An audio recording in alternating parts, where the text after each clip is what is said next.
I've got nice fresh curly parsley. I prefer the curly parsley. And I try not to get all the stems, so I take a little bunch, all the same size, and just twist, and I get all the leaves and not the stems. When you're using local parsley, you'll notice it's a lot cleaner the way it's picked. And I'm going to spin it.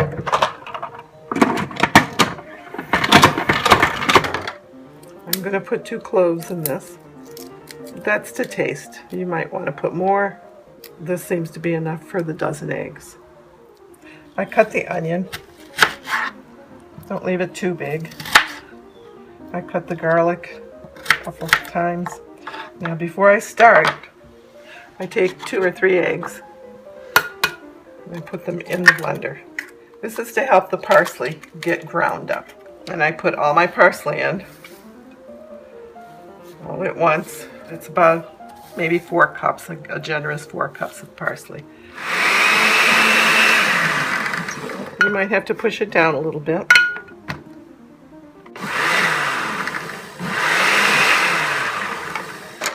Well, I'm going to put 1 more egg in on the top.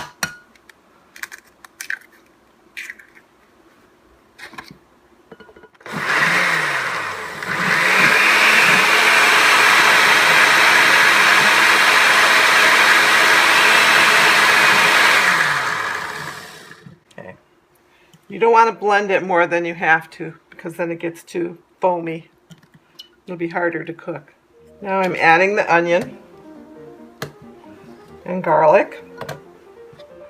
Next I'm going to put in some dried mint. It's mint that I picked in our garden. I'm going to start with 1/4 cup. I don't usually measure this, I just pour it in. But I think about 1/4 cup, maybe a little bit more. This adds a lot to the flavor of the ejjeh. I will add about 1 tablespoon of salt.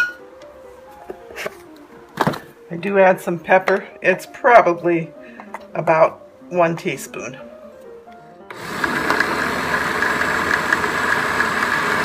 I want to make sure they're all chopped. Now I'll add the rest of the eggs.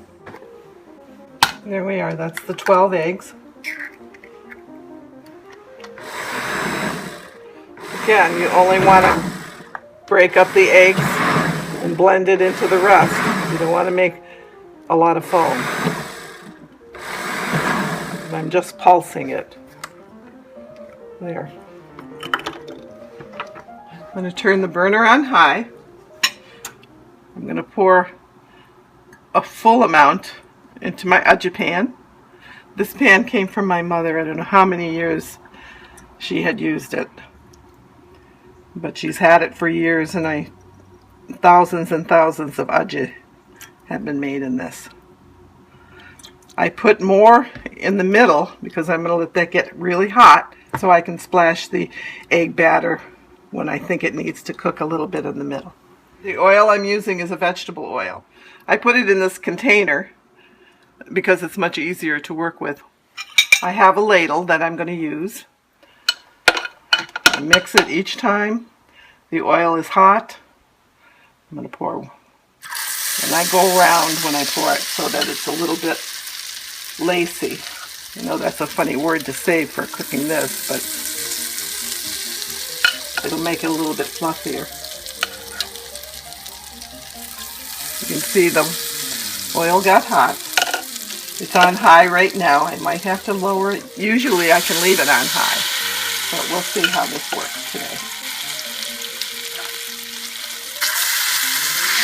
Filled them all. I'm going to let them cook a little bit. I'll turn them. And the center is still soft. I'm going to just put a little splash of oil on it, and I'll flip it over. You can turn them slightly to loosen them from the bottom. Put that little bit of oil on there and flip it. Yeah, that one's a little browner. And that's how we're going to make them. Okay. I use a fork and a spoon. See what I mean by being a little lacy? It really tastes good when they're like that. They're a little crunchy. Okay, this one's done. I grab it in my spoon. I take the fork, press on it slightly, and remove some of the oil that's just loose on it. While the others are cooking, I fill that one up again. Again, mixing the eggs each time I take some out.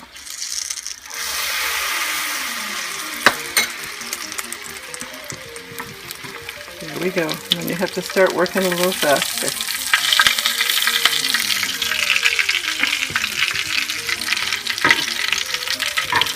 Nice and brown, crunchy.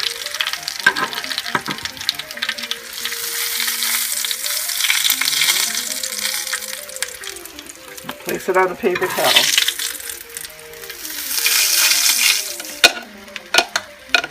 The family just loves this. You can eat it right away when it's first made, or I eat it cold with hot Syrian bread. I like to eat it for breakfast. That needs a splash.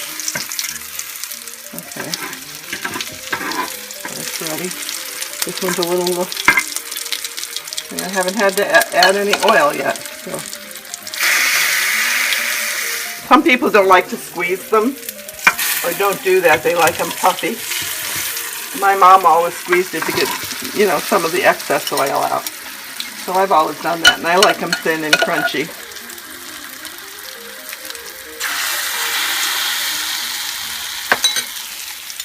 Okay, as this lessens, the oil lessens in the little container, I just fill it a little bit more and keep it going. Now I'll replenish the center because I've used some of it. So I'll fill it up so that it gets hot for when I need more.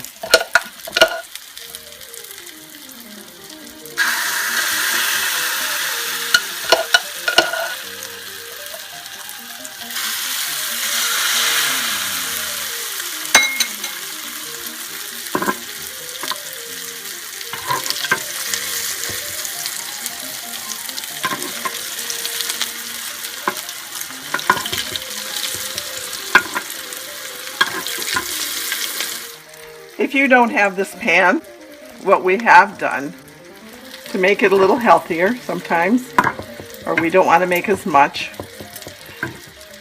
we'll take a small 6-inch non-stick fry pan, put it on the burner, and pour a very small amount of oil, and make one, and they're flat, they flatten out, they don't get puffy like this, and we make it that way, and they're very good.